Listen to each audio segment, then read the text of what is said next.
Oh, guys, another thing I need to talk about. So I was looking at everybody's extra points on the test. Some of you guys are getting too much extra points on the test. It's like a 17 points now. So, yeah, that's not good.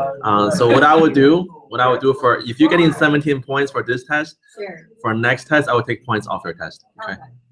Just kidding, don't worry. Yeah, the extra points are no problem. The more the better. The more is better. Yeah, if you're getting 100, that'll be on top of that. It'll be 117. Okay. Yeah. Now, for this week meeting, it will go to your next test. Okay.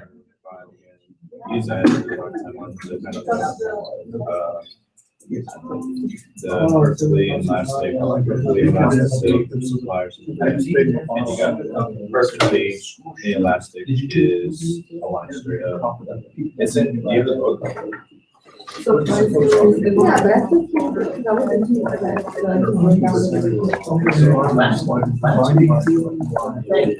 What it was like. I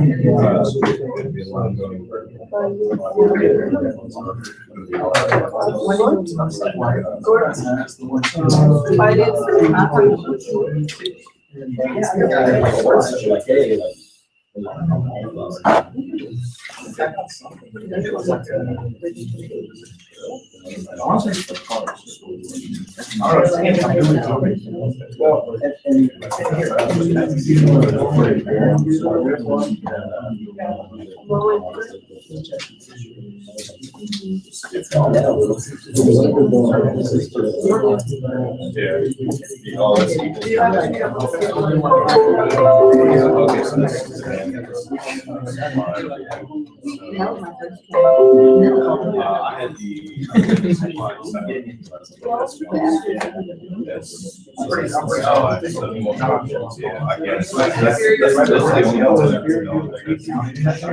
Hey guys, so for chapter 7, I already have the lecture PowerPoints uploaded online. So do you prefer to go over it today, or do you prefer to just go home, study for it, and use this time to review for a test? Yes. Yes, for what? The review thing. Review for the test? Yeah. All right, let's do a test review. Okay. That's probably more beneficial for everybody. All right, let's do a review for the test. Can we give it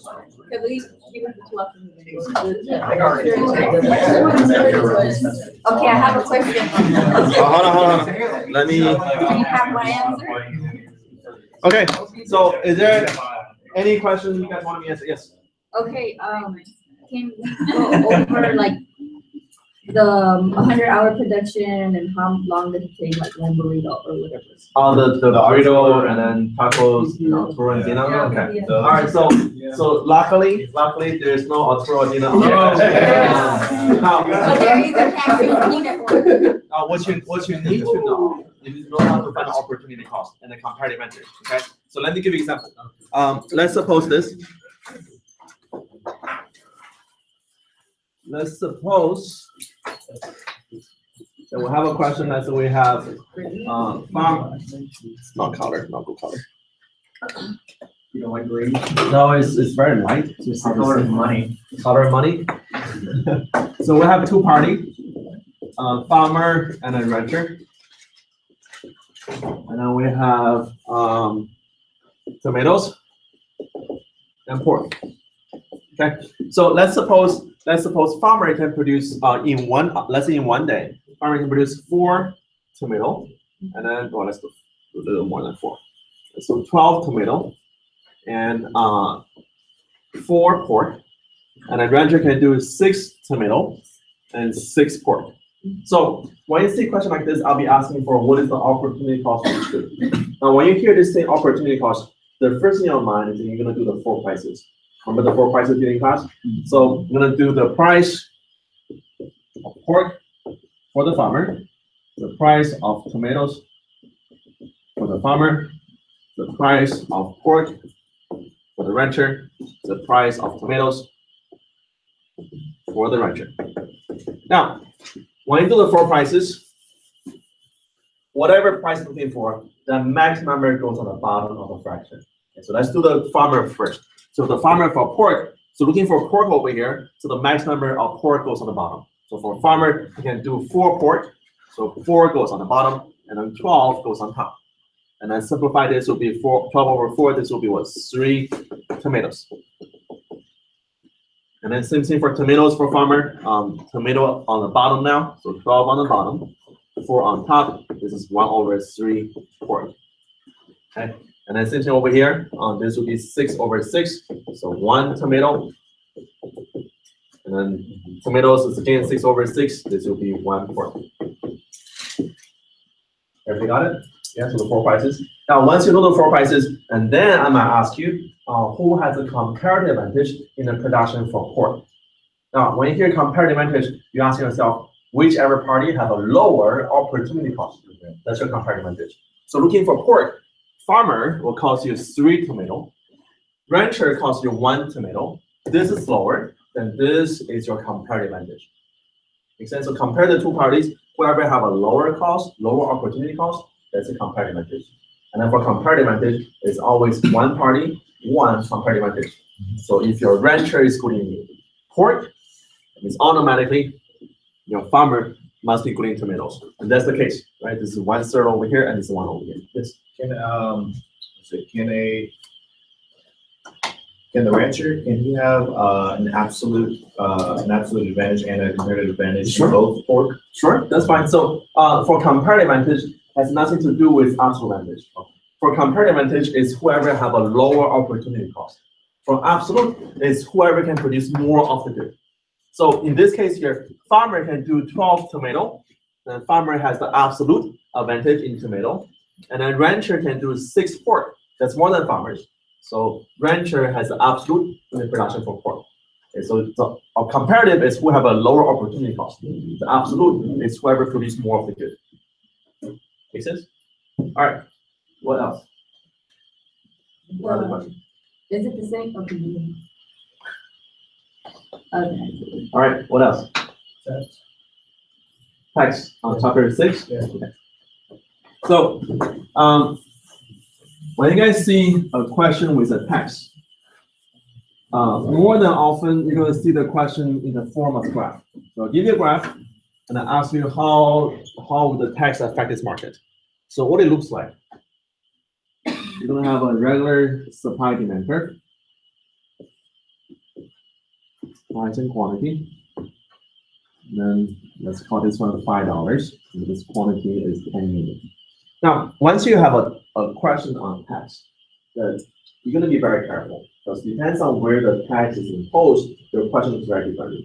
So if your tax is imposed on the buyer, remember this, when you have a tax on buyer, demand curve shift lower. Okay, so tax on buyer, demand shift lower. So if you see one more demand curve that goes over here, that's a tax on buyer. Now, if you do a tax on seller, your supply curve shift higher. So if you see one more supply curve goes over here, S1, S2, that is a tax on seller. So 2 demand curve means tax on buyer, 2 supply curve means tax on seller. Makes sense? All right, so once you see a graph like this, let's go to the buyer first. This is your old equilibrium. Here is our new equilibrium. Now on this new equilibrium, we'll draw a line all the way down. On this line, this is a new quantity. So let's suppose this quantity is 8. So at this new quantity, go up to your demand curve. So this point here, this is the price for buyer. That's how much buyer pays. Let's suppose this is $7. And then also from this same quantity, go up to your supply curve. This point is your price for seller. Let's suppose this is $4. Okay, so which means once you have a tax, with a tax, buyer pays $7, seller receives $4. That's your tax. Now, how much is our tax per unit? 3. 3, right? Because your tax tax is the difference between how much buyer pays and how much seller receives. So buyer pays 7, seller receives 3, then this difference here, that is our tax. So difference between this line, that's your tax. So tax per unit is $3. Now, next question is, how much is the tax burden on buyer? So how much tax did the buyer pay?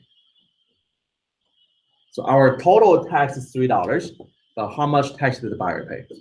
$2, right? Because your new buyer price is $7. Before the tax, the price was $5. So buyer paid $2 more. So this difference here, that's your tax on buyers. So how much buyer pays more, that's your tax on buyers. Now, how much is our tax on sellers? $1, right? Because before the tax, seller was receiving $5, but now with the tax, seller received $4. So this difference here, $1 difference, that's your tax on sellers. Okay, so buyer pays $2 tax, seller receives $1 tax. Seller pays $1 tax. Now, one more question. How much is the tax revenue for this market? You don't add. Don't add. Multiply what? Price times quantity. Not price and quantity. The $3 tax times how many are being sold. Very good, right? So it is, but it's not a price, it's the tax per unit. So to find out how much our total tax revenue is, so how much tax does government collect, take your tax per unit, $3, times your quantity of 8. So this rectangle here, that is your tax revenue. So that'll be $24. Okay, so take out how much your tax per unit times how much our quantity is, and that'll be our tax. That's your total tax revenue. Make sense? All right. Now for this market here, the buyer paid a $2 tax, seller paid $1 tax. Now, any idea what decide who pays more or less tax? Not the government, not the buyer. What decides? Not the seller. So it's not the buyer, it's not the seller, it's not the government. So who decide or what decide who pays more tax? Not the market. Not consumer, that's buyer. What else? Something learned before in chapter 5. Chapter 5. Chapter 5. What is, I heard something over there in the corner. What is it? Elasticity, right? So elasticity determines who pays a higher portion of the tax. Now, so this is the answer. Between buyer and seller, whoever is more inelastic will pay a higher portion of the tax. Now, inelastic means you cannot change.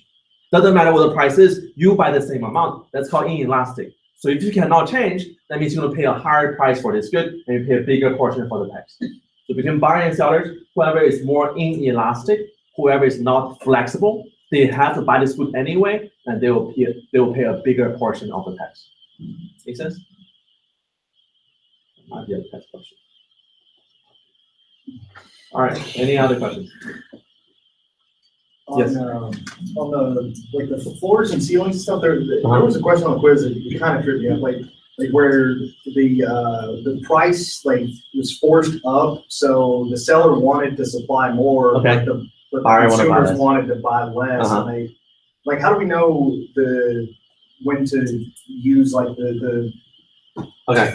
So the amount that's being wasted, I guess? Surplus, right? Okay. So how do you determine how much surplus is? Yeah. Now, for the price ceiling, price floor. So let's do a graph again. Supply demand. Now, let's suppose we have this is equilibrium price. We have a price control over here. And for this price control, we call this a price ceiling. So for this price ceiling, it is binding or non-binding?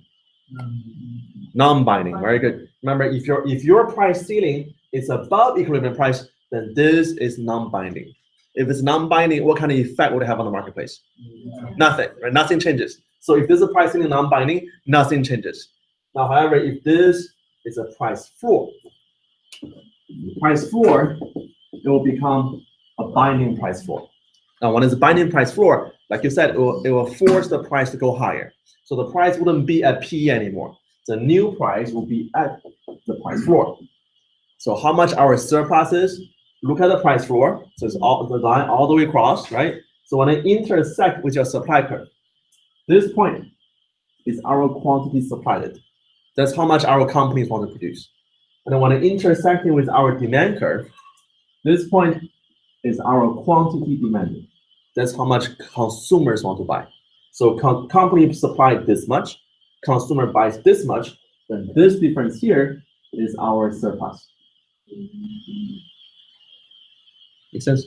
Now, vice versa, if this line is below, again, draw the line all the way across, okay? Find out where the demand curve is, find out where the supply curve is, and that difference, that'll be a shortage. So whenever anywhere is above is surplus, anywhere below is a shortage. Make sense? And you might see a question like this on the test too, okay? So I'll give you a table, I'll give you a graph, and I'll ask you at a different price level, do you have a surplus or shortage? And then if so, how many units are we surplus or shortage for? Okay. Any other questions? No more?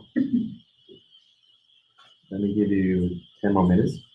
Study for whatever you want to study. And then at 1:10, we start our test. Okay, yes. What, you were telling them something about when like tastes change on the supply side and the demand. Demand. Taste is on the demand side. Demand side. So taste is for consumer taste. Remember we talked about the Econ diet? Everybody was not eating carbs, right? That's a consumer taste change. That's on demand side. Taste. Remember there are 5 factors for demand, right? Number of buyers, taste, expectation, income, and then price of other goods. When those 5 factors change, demand curve shift. And then for supply, it's only 4 factors. For supply, number of sellers, input cost, technology, and then also expectation. When those 4 changes, you shift your supply curve. What were the number of sellers, expectation? Number of sellers, expectation, technology, and then input cost. That's for supply, yes.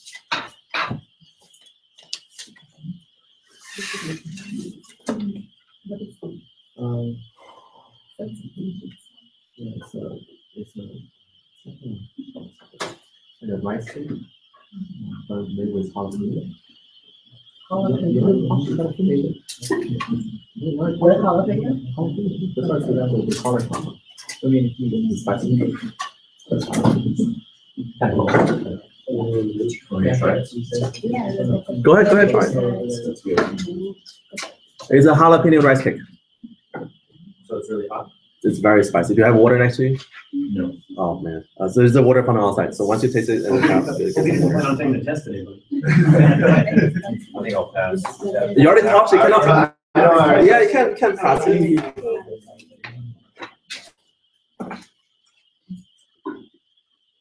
It's cantaloupe, not jalapeno. Okay. Tastes like it. Tastes like it.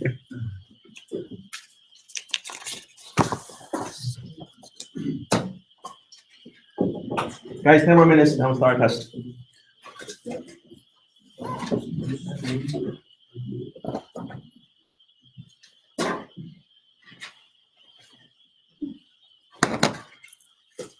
Can you use that during the test? Oh, that's fine. Okay.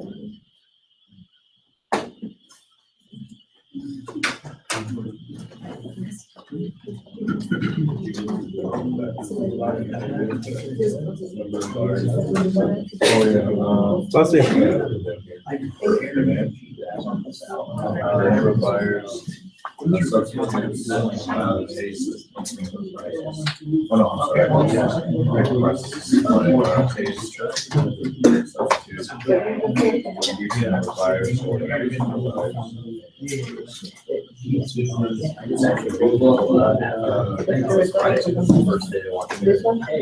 Well, guys, remember that once you take this in-person test, you still have 2 more tries online. Okay, so take a 2 more tries and get a higher grade. You know, like what your plan is on showing like time for grade from, because I want to know if I need to retake it. So at first I was. Retake it. Retake it? Retake it, yeah. Okay. Higher is always better. So guys, once you finish, once you finish, probably by this time tomorrow, I'll put a new grid item on the grid book. Will be called face-to-face test, and you see what you got on there. Okay. And then, I mean, it doesn't matter what you get on this test. Still take 2 more times. You probably do better anyway. I don't know, man. If I gotta be on I don't know that I'm gonna. This is demand.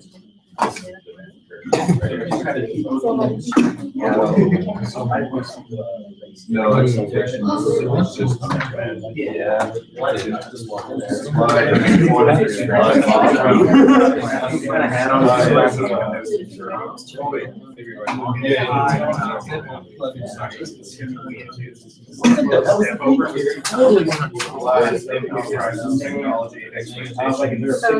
Number of sellers.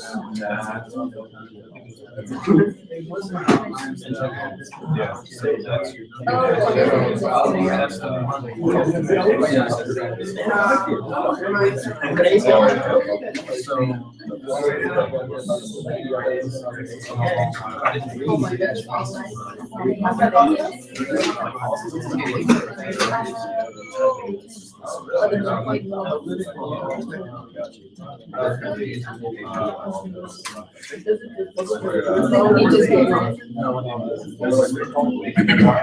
So you like guess the quantity, and then you increase it as it goes. Like if the price goes up, the quantity has to change because the previous day, like the price of the gas goes up. Yeah,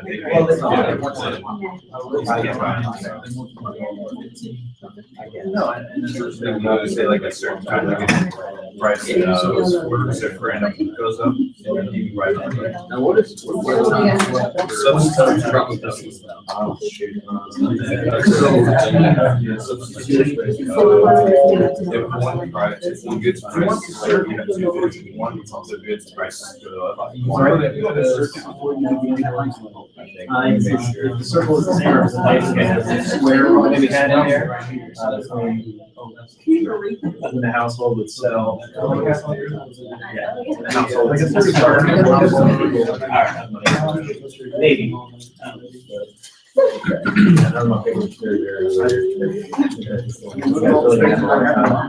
Yeah.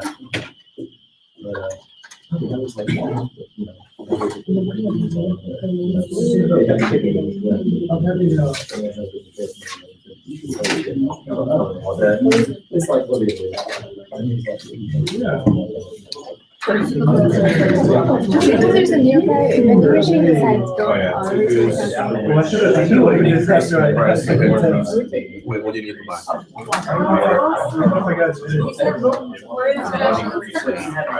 I have a bottle of water here. You want to buy from me? $10. Fine. It's smart.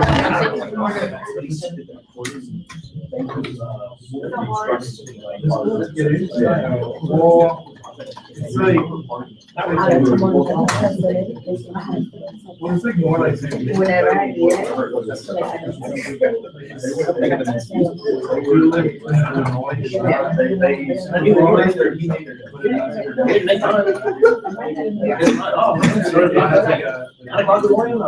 Great. Great way to start the day off. Oh, no, there's no way.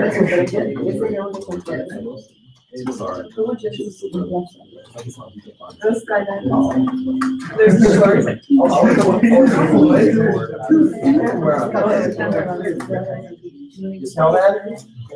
Really? What?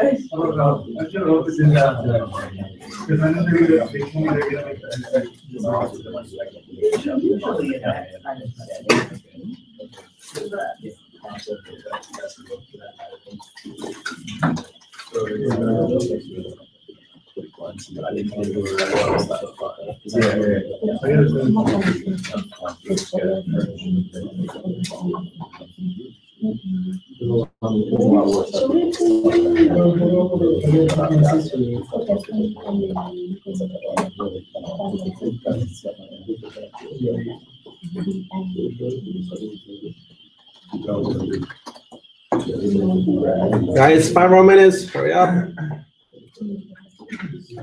5 more minutes.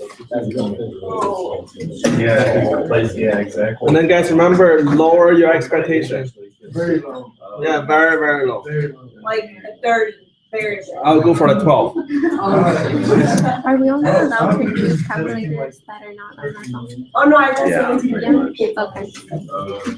It's not that many calculations, so it should be fine. Wait, Professor X. So if we miss every single question on this test, So we get 100, right? yes, that's right. If you miss every single question, you get every single question wrong, you get 100. Now, if you get one question right, you get a 3 on the test. That's what we were talking about. Right? And it's saying that they list a certain brand, like a brand like brand is like. Let's say Levi's brand. So if Levi's goes up, then they're gonna start buying other Hey, brands. Professor X. Uh-huh. I got hit by the university. Which one? They just sent me, Which school? Southern Illinois. It says the other brand. So far, anyway. Aviation. Oh, that's what. Yeah. That's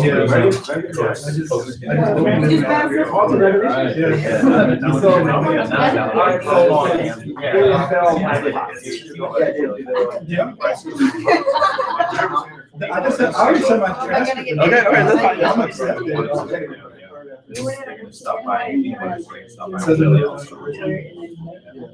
I hooked my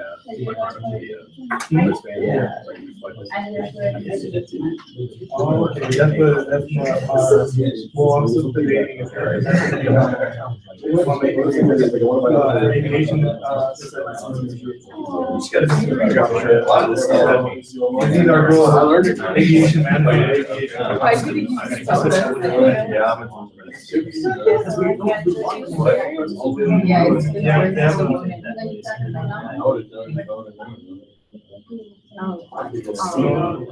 Get out of here, it's like,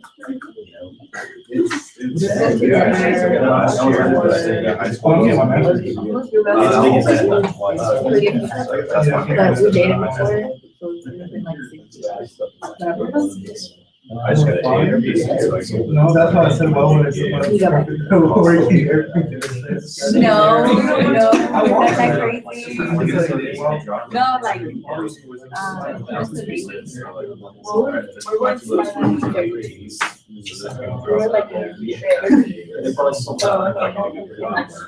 I was in the day on Thursday, we're in the gospel. And I was like, I guess he's not gonna let me back on the military. Yeah, he was. So I felt awkward. You. He already shot that out. I'm surprised we have. And I was like, we're helping. We're teaming. For classing and all that. Okay. Okay. Sounds good.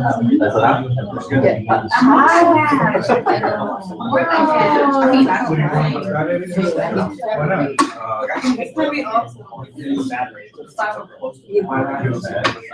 I have more stuff to report. I only got married once.